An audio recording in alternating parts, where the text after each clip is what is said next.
네, 오늘 우리가 함께 나눌 교리문답은 주애널 23 제59문답부터 제61문답까지입니다. 우리의 칭의에 대해 다루는 교리문답 주애널 23 59문답부터 61문답까지를 교독하도록 하겠습니다. 시편 찬송 570쪽, 571쪽을 펼쳐주시기 바랍니다.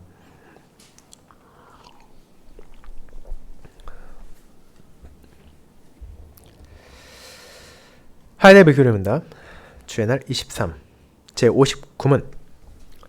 그런데 이 모든 것을 믿는 것이 당신에게 지금 무슨 도움을 줍니까? 그리스도 안에서 나는 하나님 앞에 의롭게 되고 그리고 영원한 생명을 상속받습니다. 제60문. 당신은 하나님 앞에서 어떻게 의롭게 됩니까? 오직 예수 그리스도를 믿는 참된 믿음을 통해서입니다. 내가 비록 하나님의 모든 계명에 대하여 중대하게 범죄하였고 그 계명 중 어느 하나도 지키지 못했으며 아직도 모든 악에 기울어져 있다고 내 양심이 나를 고소한다고 할지라도 그러나 하나님께서는 나 자신의 어떠한 공로도 없이 오직 은혜로 그리스도의 완전한 대속과 의와 거룩함을 내게로 돌리십니다. 내가 만일 이 선물을 믿는 마음으로 받는다면 그분은 마치 내가 어떤 죄도 지닌 적이 없고 지은 일이 없었던 것처럼 그리고 그리스도께서 나를 위해서 이루신 모든 순종을 나 자신이 이룬 것처럼 이 모든 것을 나에게 주십니다. 제61문. 왜 오직 믿음으로만 의롭게 된다고 말합니까? 나는 내 믿음의 가치 때문이 아니라 오직 그리스도의 속죄와 의와 거룩함이 하나님 앞에서 내 의가 되기 때문에 하나님께 용인됩니다. 오직 믿음으로 나는 이 의를 받을 수 있고 나 자신의 것으로 삼을 수 있습니다. 네. 말씀 목사 후에는 찬송 1장을 통해 우리의 신앙을 사도신경을 노래함으로 고백하고 이어서 시편 116편 6절부터 11절까지를 부르도록 하겠습니다.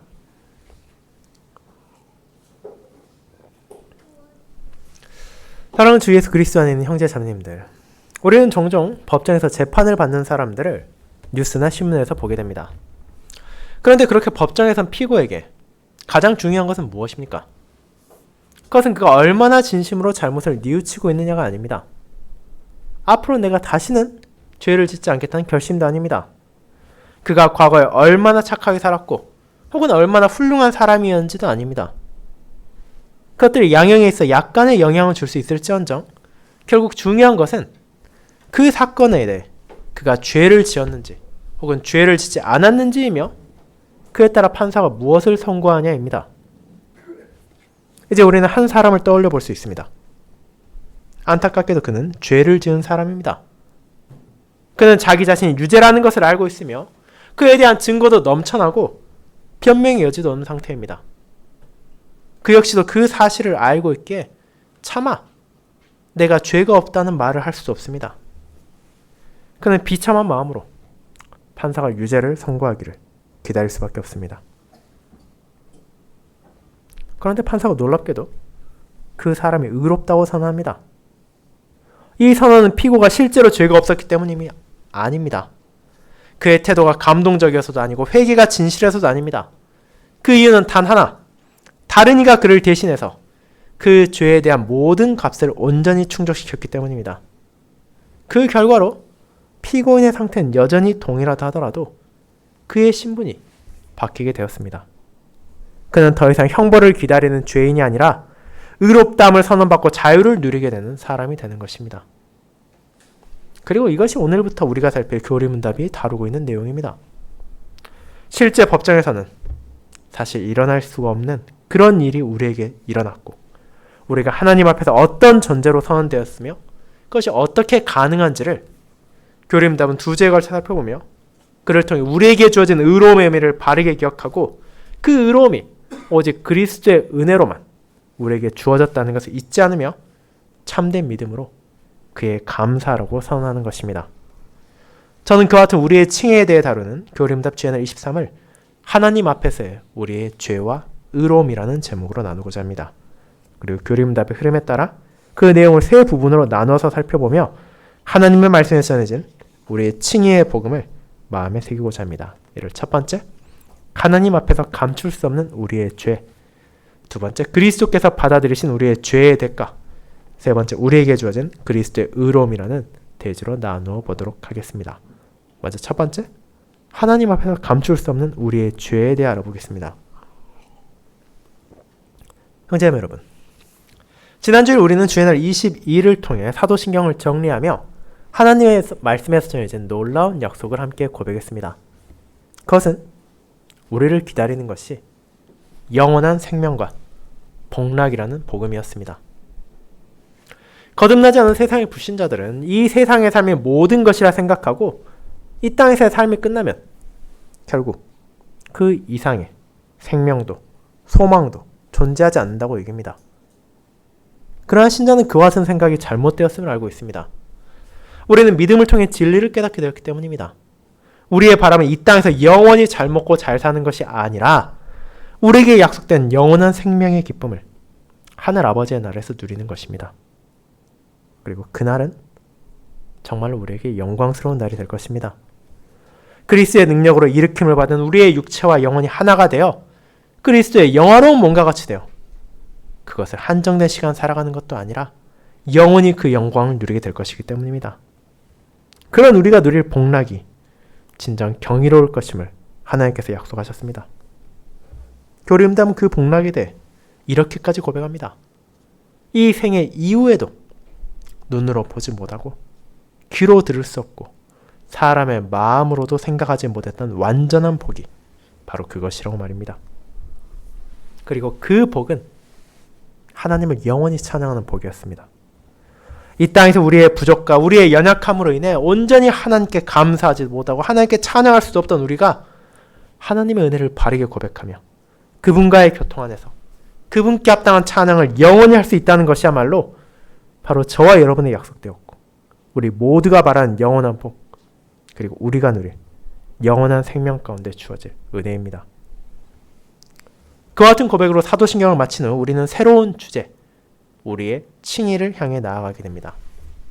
교회의 긴 역사가 안에서 가장 큰 논쟁이 되기도 한 주제 가운데 하나인 칭의에 대해 바르게 고백하지 않고서는 우리가 하나님을 향해 바르게 나아갈 수 없고 우리의 삶을 바르게 다스릴 수 없기에 교림답을 작성하게 되는 신자들이 그 부분을 오해하지 않고 잘못된 방향으로 나아가지 않도록 하기 위해 하나님의 말씀을 요약해서 이를 고백하게 하는 것입니다. 그렇다면 이제 이 칭의의 주제에 함께 나아가도록 합시다. 이 칭의라는 주제를 다루는 모든 논의는 결국 동일한 출발점을 가지고 있습니다. 그것은 바로 하나님 앞에서 사람은 과연 어떠한 존재인가? 라는 질문입니다. 이를 조금 더 구체화시켜보자면 하나님의 법정 앞에서 혹은 하나님의 공의 앞에서 사람은 그 자체로 과연 죄인인가? 혹은 의인인가? 라고 말할 수도 있을 것입니다. 이 질문을 바르게 답하지 않거나 얼버무리를 한다면 이 칭의의 주제를 바르게 다룰 수 없습니다. 이 주제가 정말로 중요하다면 우리는 이 질문을 먼저 마주해야 할 필요가 있습니다. 그렇다면 여러분이 이에 대해 어떻게 답하시겠습니까? 다른 사람 생각할 것 없이 하나님 앞에서 나는 어떻습니까? 나는 의로운 사람입니까? 혹은 죄인입니까? 아니면 의인이라 말할 정도는 아니지만 그래도 죄인은 아닌 어중간한 상태라고 할 수 있겠습니까? 교회를 다니는 사람들 중에서도 이에 대해 각기 다른 답변을 할 수 있을 것입니다. 하지만 조금 더 질문을 구체적으로 정의해서 나 자신의 본성과 능력과 행동에 따라서 하나님 앞에서 나는 어떤 존재입니까? 라고 물어본다면 그 답이 결국 한 점으로 향한다는 것을 우리는 알게 될 것입니다. 왜냐하면 성경은 분명하게 말하고 있기 때문입니다. 모든 사람이 하나님 앞에서 결코 의인이 아닐 뿐더러 중립적인 상태도 아니라고 말입니다. 저와 여러분을 포함해 모든 사람은 죄인입니다. 하나님의 정죄 아래 놓여있는 비참한 죄인입니다. 몸과 영혼에 내려질 영원한 형벌을 기다리고 있어야 하는 사형수와 같은 슬픈 존재입니다. 그것이 우리의 현실이며 상태입니다. 이것은 우리의 교리문답에서 나타나고 있습니다. 제59문답에서 우리는 그리스도 안에서 나는 하나님 앞에 의롭게 되고라는 표현을 보게 됩니다. 그런데 이 표현 안에서 이미 우리의 의로움이 그리스도 안에만 존재한다는 걸 알려주는 이어지는 문답에서는 그렇다면 그리스도 안에 있지 않은 사람은 도대체 어떤 상태인가에 대해 언급하고 있기 때문입니다. 제60문답은 이렇게 말합니다. 내가 비록 하나님의 모든 계명에 대하여 중대하게 범죄하였고 그 계명 중 어느 하나도 지키지 못했으며 아직도 모든 악에 기울어져 있다고 내 양심이 나를 고소한다고 말입니다. 이 답변이 어떻습니까? 우리에게 놀라운 답변입니까? 어쩌면 실망스러운 답변입니까? 그에 대한 감정이 어떠하건 그것이 하나님 앞에서 우리 모두의 현실입니다. 교리문답은 신자가 자신의 상대가 어떠한지를 바르게 고백해야 한다고 알려줍니다. 세상 사람들이 말하는 나에 대한 평가가 아니라 내 주변 이웃들이 나를 어떻게 생각하냐도 아니고 나 자신이 나를 어떻게 생각하는 주관적인 평가도 아니라 하나님의 공의 앞에서 과연 우리는 어떤 존재인지를 철저하게 깨닫게 하는 것입니다. 그리고 그 답은 우리 모두가 죄인이라는 것입니다. 심지어 우리의 양심도 이를 부인할 수 없다는 것입니다. 참된 믿음은 이 부분을 결코 타협하지 않습니다. 우리는 그저 연약한 존재도 아니고 의인이라 불리기엔 조금 부족하지만 죄인까지는 아닌 위치도 아닙니다. 신자를 포함하여 모든 사람들은 하나님의 율법에 대하여 중대하게 범죄한 죄인입니다. 우리는 자신의 힘으로는 의를 얻을 수 없는 실패자입니다. 그것이 우리의 객관적인 현실입니다. 그와 같이 율법은 우리를 정죄합니다. 우리가 조금만 더 노력하면, 우리가 조금만 더 착하면, 우리가 조금만 더 성실하면 율법을 온전히 지킬 수 있다고 말하는 것이 아니라 모든 계명에 대해 우리가 이미 죄를 범했고 그 계명 중 어느 하나도 온전히 지키지 못하는 죄인이라고 선언합니다. 그렇게 우리는 여전히 모든 악에 기울어져 있고 우리의 양심조차 차마 나 자신을 변호할 수 없을 정도의 상태에 빠져 있습니다. 그렇게 칭의는 그저 신자를 격려해서 조금만 더 힘을 내서 의로움을 얻자고 말하는 것이 아닙니다. 이는 자신이 죄인이라는 것을 철저하게 인식한 사람들에게 그렇다면 그런 죄인인 너희에게 하나님이 무엇을 베푸셨는가를 선언하는 복음에 대한 것입니다. 자신이 죄인이라는 것을 부정하고 하나님 앞에서 어떤 존재인지를 마주하기를 거부하는 자는 이 복음의 필요성을 이해할 수도 없고 온전하게 받아들일 수도 없으며 자연히 그에 대해 감사할 수도 없습니다. 그런 이들에게 칭의의 복음이란 자신들에게 반드시 필요한 무언가가 아니라 그저 자신들을 조금 도와주고 의를 얻는데 약간의 보조를 하는 것에 불과하기 때문입니다. 그렇다면 이제 다시 한번 우리의 상태로 돌아가 보도록 합시다. 이와 같이 하나님 앞에서 모든 사람들이 죄인이라면 그리고 신자라 하더라도 하나님의 모든 계명에 대하여 여전히 중대하게 범죄하였다면 대체 신자와 불신자의 차이는 무엇입니까? 모두가 동일하지 않습니까? 모두가 하나님의 죄인이라면 모두가 동일하게 하나님의 심판을 받아야 하는 것 아닙니까? 여기서 우리는 중요한 구분을 하나 하게 됩니다. 신자는 하나님의 은혜로 말미암아 믿음을 가지게 되었고 거듭났으며 성령의 인도를 받는다는 것입니다. 그렇게 우리는 자기 자신의 능력과 의지로는 죄인이지만 그리스도 안에서 59문답이 말하는 것처럼 그리스도 안에서 나는 하나님 앞에 의롭게 되었습니다. 참된 믿음을 통해 우리가 가지게 되는 것은 나 자신이 얻은 의로움이 아니라 바로 그리스도의 의로움입니다. 그것이 바로 칭의의 핵심이며 우리에게 주어진 복음입니다. 내가 나 자신의 힘으로 의로워질 수 있다고 말하는 것이 아니라 하나님의 모든 율법을 어떤 사람이 이 땅에서 다 지킬 수 있다고 말하는 것이 아니라 우리가 그럴 수 없는 존재라는 것을 인식하게 하고 자신의 모든 것을 내려놓게 하는 것이 칭의의 가르침을 통해 성도가 고백하게 되는 것입니다.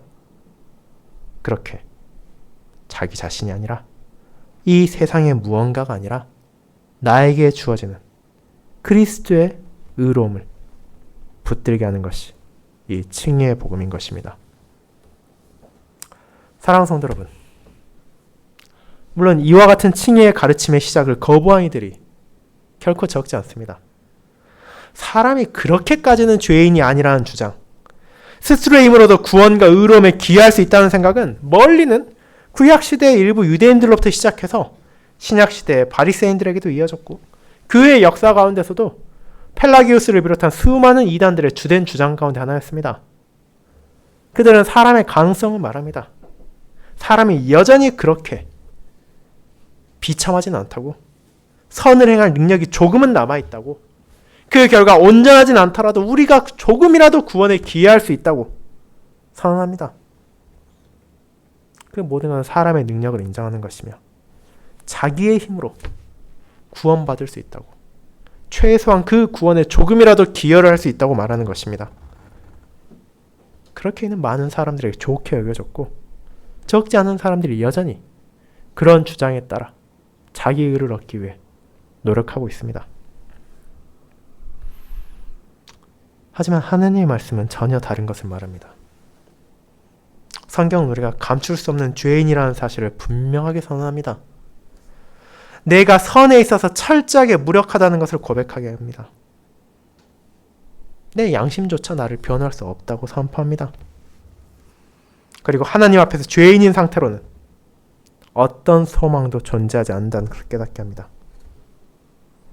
그와 같이 자신의 모든 것을 내려놓고 오직 은혜만을 바라보게 함으로써 복음은 우리에게 주어진 칭의의 놀라움을 깨닫게 합니다.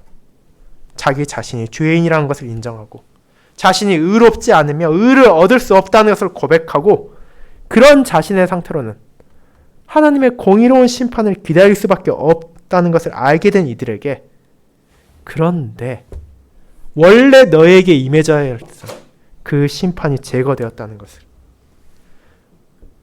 다른 무언가가 아니라 오직 순전한 은혜로 그 죄에 대한 값을 대신하여 치러준 이가 있다는 것을, 그렇게 우리가 하나님 앞에서 죄인이 아니라 의롭게 되었다는 것을 깨닫게 하기 때문입니다. 이제 그와 같은 죄인에게 주어진 칭의의 복음을 향해 함께 나아가도록 합시다. 그것이 두 번째, 그리스도께서 받아들이신 우리의 죄의 대가로 이어집니다. 성도 여러분, 그렇게 우리는 첫 번째 대지를 통해 나 자신의 상태를 고백했습니다. 내가 하나님 앞에 결코 의인이 아니라는 것을, 내 능력으로는 율법의 모든 요구를 결코 온전히 순종할 수 없는 부족한 존재이고 그 결과 하나님의 공의로운 심판까지도 나의 힘으로는 피할 수 없는 죄인이라는 것이 우리가 고백한 바였습니다. 그 사실은 우리로 하여금 자기 죄와 비참을 미워하고 슬퍼하도록 합니다. 하지만 칭의가 전하는 것은 거기에서 멈추지 않습니다. 이는 우리를 정죄하기 위한 것이 아니라 우리를 위로하고 일으키기 위한 복음이기 때문입니다. 그렇게 우리는 이어지는 질문을 떠올리게 됩니다. 우리가 정말로 그렇게 비참한 죄인이라면 어떻게 하나님께서 우리를 의롭다 하실 수 있는가라는 것입니다. 이 질문에 대한 답을 위해 우리는 이제 칭의가 전하는 그리스도의 복음을 바라보게 됩니다. 앞선 교림답 주의 날 4에서 우리는 이 부분과 관련하여 고백한 바가 있습니다. 하나님의 말씀 분명하게 말합니다. 그분께서 죄를 무시하지 않는다고. 그분께서 죄를 보고도 아무렇지도 않게 여기는 분이 아니라고 말입니다. 하나님은 분명 죄를 분노하시며 그분의 공의를 죄인들에게 심판하시는 분이십니다. 그렇게 모든 죄인들은 그분의 의로우심과 거룩하심 앞에 자기 자신을 낮출 수밖에 없고 그분의 공의로운 심판을 두려워하는 것이 마땅합니다. 하지만 이제 칭의는 우리에게 전합니다. 그 모든 것이 사실이지만 그에 대한 대가를 원래 내가 치러야 했음에도 불구하고 그런 나를 대신하여 치르신 분이 존재한다고 말입니다. 제 60문답은 그에 대해 이렇게 고백합니다. 하나님께서는 나 자신의 어떠한 공로도 없이 오직 은혜로 그리스도의 완전한 대속을 내게로 돌리셨다고 말입니다. 우리는 분명 죄인입니다. 그런데 그 죄의 대가를 그리스도께서 온전히 치르셨습니다. 대속이란 누군가의 잘못에 대한, 누군가의 신분에 대한 값을 지불함으로써 그를 자유롭게 한다는 표현이기에, 그리스도께서 완전한 대속을 이루셨다는 것은 그분께서 내 죄로 인해 내려져야 했을 모든 형벌을 혹은 모든 값을 대신하여 온전히 감당하셨다는 것을, 지불하셨다는 것을 가리킵니다. 그 모든 것이 은혜로 주어졌기에 칭의는 우리에게 복음을 바라보게 합니다. 이 시점에서 다시 한번 우리는 법정의 예시를 떠올려 볼 수 있습니다. 피고석에 앉아있는 그 사람은 분명한 죄인입니다. 죄에 대한 증거도 넘쳐나고 판결도 명확합니다. 누가 보아도 그 사람이 그 죄에 대한 대가를 치러야 한다는 것이 명백합니다. 그런데 판사가 그에 대해 형벌을 선고하지 않습니다. 그 이유는 그 모든 죄에 대한 값을 대신하여 치른 사람이 있기 때문입니다. 누군가의 억지로 끌려와서 그것을 행한 것이 아니라 피고인을 불쌍하게 여김으로써 자발적으로 그 자리에 서서 자기가 대신 그 모든 고난을 감당했기에 판사가 이 공로를 인정하여 당신을 벌하지 않겠다고 선언하는 것입니다. 우리가 도저히 상상할 수 없는, 현실에서는 있을 수 없다고 여기는 이런 상황이 그리스도께서 베푸신 칭의 안에서 바로 우리들에게 주어졌습니다. 그에 대해 오늘 읽은 고린도후서 5장에서 바울은 다음과 같이 선언합니다. 하나님이 죄를 알지도 못하신 이를 우리를 대신하여 죄로 삼으셨다고 말입니다. 21절입니다. 이것은 바울이 혼자 생각하는 말이 아닙니다. 우리는 이미 구약시대에 그에 대한 약속이 주어졌다는 것을 알고 있기 때문입니다. 오실 그리스도를 가리키는 대표적인 구약 본문 가운데 하나인 이사야 53장은 이 땅에 오실 하나님의 종에 대해 다음과 같이 묘사합니다. 그가 찔림은 우리의 허물 때문이요, 그가 상함은 우리의 죄악 때문이라. 그가 징계를 받음으로 우리는 평화를 누리고 그가 채찍에 맞음으로 우리는 나음을 받았도다. 이사야 53장 5절입니다. 그런데 그 모든 고난이 분명한 목적을 가지고 있다는 것입니다. 이 땅에 오신 예수 그리스도께서 그저 불운해서 억울하게 고난당하신 것이 아닙니다. 그 고난은 우리의 죄에 대한 형벌을 감당하기 위한 것이었습니다. 그분께서는 우리의 허물로 인하여 찔리셨고 우리의 죄악으로 인해 다치셔야 했으며 우리의 평화를 위해 징계를 받으시고 우리의 회복을 위해 채찍에 맞으셨습니다. 그 모든 것은 바로 저와 여러분을 대신하여 죄인의 자리에 의인이 섬으로써 그 모든 죄의 값을 치르기 위함입니다. 그것이 그리스도께서 우리를 위해 베푸신 대속의 진리입니다. 그 대속의 자리에는 우리의 어떤 공로도 없고 어떤 기여도 없습니다. 그것은 순전한 은혜이고 오직 은혜일 뿐입니다. 그렇게 우리는 그와 같은 대속의 자리인 십자가에서 하나님의 공의를 바라보게 됩니다. 하나님은 자신이 죄를 얼마나 미워하시는지를, 얼마나 심각하게 여기시는지를 그 십자가의 자리에서 분명하게 드러내셨습니다. 만일 우리의 죄가 가벼운 것이라면 하나님의 독생자가 그 자리에서 죽어야 할 이유가 없었습니다. 만일 우리가 스스로의 힘으로 그것을 치를 수 있었다면 하나님의 독생자가 이 땅에 오셔야 할 필요도 없었을 것입니다. 그러나 그분께서 이 땅에 오시고 그분께서 십자가에서 가장 끔찍한 죽음을 당하셨다는 사실 자체가 우리들의 죄가 얼마나 무거웠는지를, 그 죄에 대한 값이 얼마나 큰 것인지를 증거합니다. 그리스도께서 나의 죄의 값을 치르기 위하여 고난당하셨기 때문입니다. 그와 같은 고난과 죽음을 통하여 그리스도께서 나의 모든 죄에 대한 값을 치르시고 하나님께서는 자신의 아들의 사역을 받아들이심으로써 이제 내가 어떤 죄도 지닌 적이 없고 내가 아무런 죄도 지은 일이 없던 것처럼 받아들여 주십니다. 그렇게 칭의는 그분의 의로움이 우리에게 주어지는 것만이 아니라 그에 앞서 우리의 죄를 그리스도께서 감당하셨다는 것을 잊지 않게 하는 것입니다. 사랑하는 성도 여러분, 그렇게 우리는 죄에 대한 값을 스스로 치르지 않게 되었습니다. 우리는 그리스도 안에서 죄가 없는 존재가 되었습니다. 내 능력과 내 선행으로는 결코 치를 수 없는 죄에 대한 값을 더 이상 염려하지 않아도 된 것입니다. 우리는 하나님 앞에서 감출 수 없는 죄를 지은 죄인이지만 그리스도께서 온전한 단번의 희생제사를 통해 나의 모든 죄의 값을 치르셨기에 하나님께서는 독생자를 정죄하심으로 여전히 자기 자신으로는 죄인인 우리를 마치 어떤 죄도 지은 적이 없고 어떤 죄를 짓지도 않은 것처럼 인정하여 주신 것입니다. 그렇게 우리는 하나님의 법정에서 자기의 죄에 대한 형벌을 선고받는 것이 아니라 그 죄에 대한 대가를 이미 그리스도께서 치르셨다는 복음을 듣게 됩니다. 그리고 그 놀라운 선물을 믿음으로 받아들인 신자는 이제 자신의 죄를 그리스도께서 감당하셨을 뿐 아니라 그분의 온전한 의로움이 나에게 주어졌다는 사실까지 깨닫게 됩니다. 그것이 마지막 대지로 우리를 인도합니다. 세 번째, 우리에게 주어진 그리스도의 의로움이 바로 그것입니다. 여러분, 그렇게 우리는 하나님 앞에서 나 자신이 죄인이라는 것을 고백하고 그런 나를 위해 순전한 은혜로 그리스도께서 그 죄에 대한 대가를 완벽하게 치르심으로 대속하여 주셨음을 고백했습니다. 그런데 우리에게 주어진 칭의의 복음은 여기에서 끝나지 않습니다. 그리스도께서 내 모든 죄를 감당하시고 하나님께서 그것을 인정하여 주셨다 하더라도 그것은 내가 죄인이 아니게 되었을 뿐 아직 의인이 되었다는 것은 아니기 때문입니다. 법정에서 무죄 판결을 받는다는 것과 의롭다 여김받는 것은 동일하진 않습니다. 그리고 하나님의 율법은 우리에게 그저 죄가 없는 상태가 아니라 완전한 의로움을 요구합니다. 그렇게 우리에게 이어지는 질문은 이것입니다. 죄가 사라진 후에 우리는 무엇으로 하나님 앞에 설 수 있는가? 라는 것입니다. 그리고 그에 대한 성경과 교리문답의 답은 명확합니다.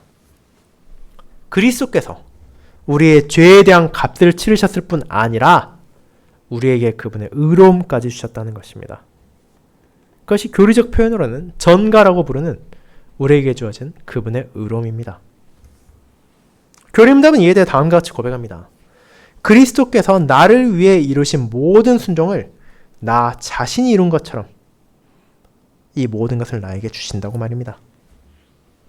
그리고 이 문장이 칭의의 핵심을 가리키고 있습니다. 칭의란 우리가 그저 죄 없는 상태, 죄에 대한 값을 치러야 하는 죄인의 상태에서 벗어났다는 것을 넘어서 이제 하나님의 모든 계명에 온전한 순종을 한 의인으로서 그분께 나아갈 수 있게 되었다는 것입니다. 하나님께서는 우리를 버려야 할 죄인으로 보지 않으실 뿐 아니라 우리를 그분의 뜻에 온전히 순종한 의인으로 보십니다. 그리고 그 의로움을 이 땅에 오신 그리스도께서 자기 백성에게 주셨습니다. 그분께서는 그저 고난을 견디신 것만이 아니라 하늘 아버지의 모든 뜻에 완벽하게 순종하셨습니다. 우리가 이 땅에 오신 예수님의 모든 삶을 살펴보면 결국 그 삶은 어떻게 요약됩니까? 하나님을 사랑하고 그분께서 자신에게 주신 이웃들을, 그분의 백성들을 사랑하는 것이라 말할 수 있습니다. 그와 같은 그리스도의 삶을 방해하기 위해 마귀는 끝없이 그분을 유혹했고 어둠의 세력들의 공격이 멈추지 않았지만 그럼에도 주님께서는 온전한 순종의 발걸음을 멈추지 않으셨습니다. 그분은 죽음에 이르기까지 자신의 아버지의 뜻에 순종하셨고 그 모든 고난 가운데서도 조금의 죄도 짓지 않으셨으며 의로운 순종을 완성하셨습니다. 그와 같은 의로움, 어떤 부족도 없는 온전한 의가 그분의 백성들에게 주어진 칭의입니다. 그렇게 바울은 고린도서 5장에서 이렇게 선언했습니다. 우리로 하여금 그 안에서 하나님의 의가 되게 하려 하심이라. 21절 하반부입니다. 죄가 없으신 그분께서 우리의 죄를 담당하셨을 뿐 아니라 이제 그분 안에서 우리의 의가 되어주셨습니다. 그렇게 우리는 그리스도 안에서 하나님과 화목할 수 있게 되었습니다. 그분의 뜻을 거스른 죄인이 아니라 그분의 모든 뜻에 순종한 그리스도의 의로움이 내게 주어졌기에 우리는 하나님 앞에 나아갈 수 있게 되었고 그분과의 아름다운 교통을 이어가는 관계의 회복이 주어진 것입니다. 물론 우리는 여기서 주의할 점이 있습니다. 그리스도의 의로움이 내게 주어졌다고 하더라도 우리 자신이 즉각적으로 이 땅에서 완전한 의를 행할 수 있는 의인이 된 것은 아니라는 것입니다. 이 칭의는 하나님 앞에서의 법정적인 선언입니다. 성령의 인도하심으로 우리가 이 땅에서 성화의 길을 나아가고 그리스도와 닮아가게 변화하며 부족한 가운데서도 감사의 열매를 맺으며 순종의 한 걸음을 내디딜 수 있는 것은 사실이지만 그럼에도 우리는 여전히 부족하고 우리가 완벽한 일을 스스로는 행할 수 없다는 사실을 외면한다면 결국 우리 능력으로 선을 행하자는, 우리 능력으로 구원에 기여하자는 잘못된 가르침에 빠져올 수 있기 때문입니다. 하지만 그런 길을 우리가 나아갈 이유가 전혀 없습니다. 비록 나 자신은 여전히 부족하지만, 나 자신은 여전히 결핍이 있지만 그리스도의 충만하심은 어떤 부족함도 없기 때문입니다. 우리는 오직 믿음으로 이 순전한 은혜의 의로움을 받을 수 있으며 나 자신의 것으로 삼을 수 있습니다. 그분의 의로움은 이미 완벽해서 어떤 부족함도 없게, 그리고 그 의로움이 나에게 주어졌기에 우리는 어떤 불안감이나 염려를 가지고 나의 선행으로, 나의 공로로 그 부족함을 채우기 위해 갈급하는 것이 아니라 내게 주어진 의로움에 감사하며 그 모든 것을 은혜로 베푸신 하나님을 찬양해야 합니다. 그렇게 참된 믿음은 나 자신이 하나님 앞에 아무것도 내세울 것이 없다는 것을 겸손하게 인정하게 하지만 그럼에도 그리스도 안에서 내게 필요한 모든 것들이 풍족하게 주어졌다는 것을 고백하게 하는 것입니다. 사랑하는 여러분, 그렇게 하나님께서 저와 여러분을 의롭다고 선언하십니다. 그리고 그 판결은 결코 뒤집히지 않습니다. 왜냐하면 그 근거는 나의 어떤 상태에 달려있는 것이 아니기 때문입니다. 우리는 언제나 부족하고 변덕스러우며 변합니다. 하루는 좋았다가 다음 날엔 엉망일 수도 있으며 끔찍한 날을 보낼 때도 있고 감사한 날을 보내기도 합니다. 그런 나의 상태의 근거에서 하나님 앞에서의 의로움을 얻으려 한다면 우리의 매일의 삶은 불안과 염려를 벗어날 수 없을 것입니다. 그러나 우리에게 주어진 의로움은 그리스도 안에서 받은 그분의 완전한 의로움입니다. 하나님께서는 그리스도 안에서 우리를 의인으로 선하십니다. 그렇게 다음 주일에 고백할 것처럼 참된 믿음으로 이를 고백한 신자는 결코 선에 대해 무관심하게 되거나 악하게 되지 않습니다. 왜냐하면 이 의로움은 값없이 주어진 은혜이기 때문입니다. 이제 우리는 두려움이 아니라 기꺼이 나 자신의 무언가를 증명하기 위해서가 아니라 하나님께 감사함으로, 정죄를 피하기 위해서가 아니라 기쁨으로 하나님 앞에 나아가게 됩니다. 그것이 교리문답이 전하는 칭의의 복음이며 하나님의 말씀이 알려주는 부족한 죄인들이 어떻게 거룩하고 공의로우신 하나님과 화목하게 되었는지를 전하는 기쁜 소식입니다. 그 놀라운 칭의의 복음, 하나님 앞에 너무도 부족한 죄인인 우리에게 값없이 주어진 그리스도의 의로움을 마음에 새기며 하나님께 감사와 찬양을 바치는 이번 한 주의 저와 여러분이 되기를 소망합니다. 아멘.